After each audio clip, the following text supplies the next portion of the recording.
Inilah misteri yang menyelimuti Gunung Semeru. Ada misteri yang tak bisa dipecahkan manusia, dan kita cuma bisa belajar darinya. Gunung, salah satu tempat di bumi khususnya di Indonesia yang menyimpan banyak kisah misteri. Kisah-kisah misteri ini terus turun-menurun sampai di telinga para pendaki.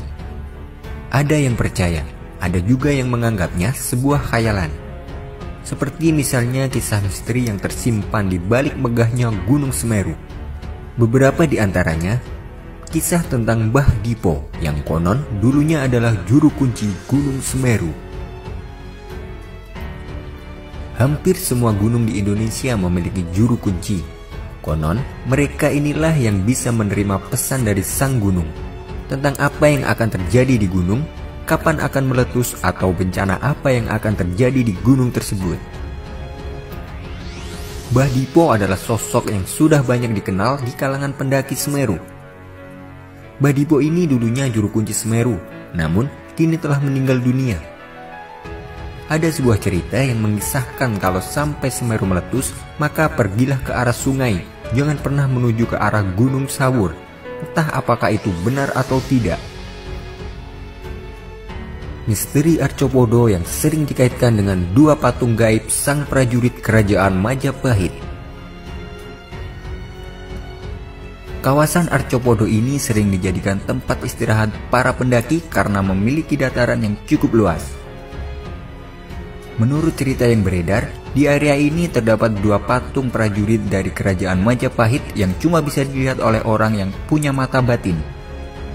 Kalau dilihat dari asal-usul namanya, Arcopodo memang seperti dua arca atau dua penjaga. Banyak pendaki yang mengaku pernah melihat dua patung ini. Namun, kebanyakan selalu melihatnya dalam ukuran yang berbeda. Ada juga yang bilang seukuran anak kecil, ada juga yang bilang seukuran raksasa. Ikan mas Ranukumbolo yang diyakini warga setempat sebagai dewi penjaga. Ada larangan yang menyatakan bahwa setiap pendaki yang naik Gunung Semeru tidak boleh memancing atau menangkap ikan mas yang ada di Danau Ranukumbolo.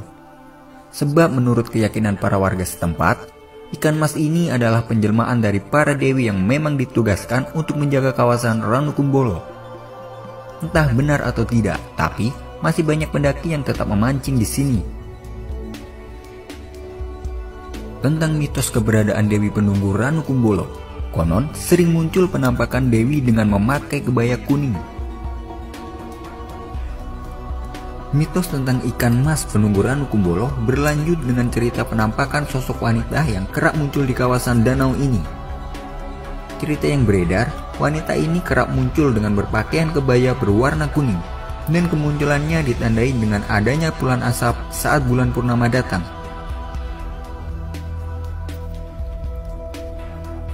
Pendaki yang pernah mendaki Semeru pasti pernah mendengar cerita tentang menyeramkannya kawasan Kelik.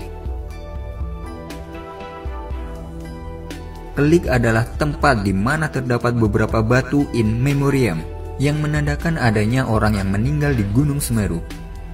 Salah satunya adalah batu in memoriam milik Su Hok Gye.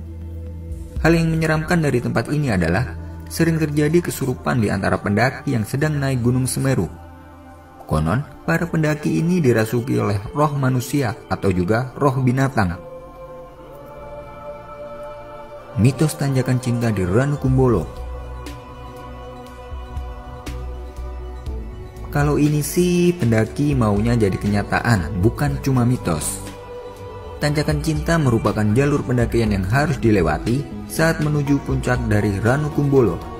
Tanjakan ini sebetulnya tidak terlalu terjal, tapi memang panjang. Katanya, jika bisa melewati tanjakan ini tanpa istirahat dan tanpa menoleh, maka permohonan cintamu akan terwujud. Karena itu, tanjakan ini lebih dikenal dengan sebutan tanjakan cinta. Puncak Mahameru dipercaya sebagai tempat bersemayamnya para dewa. Puncak Mahameru adalah titik tertinggi di Jawa.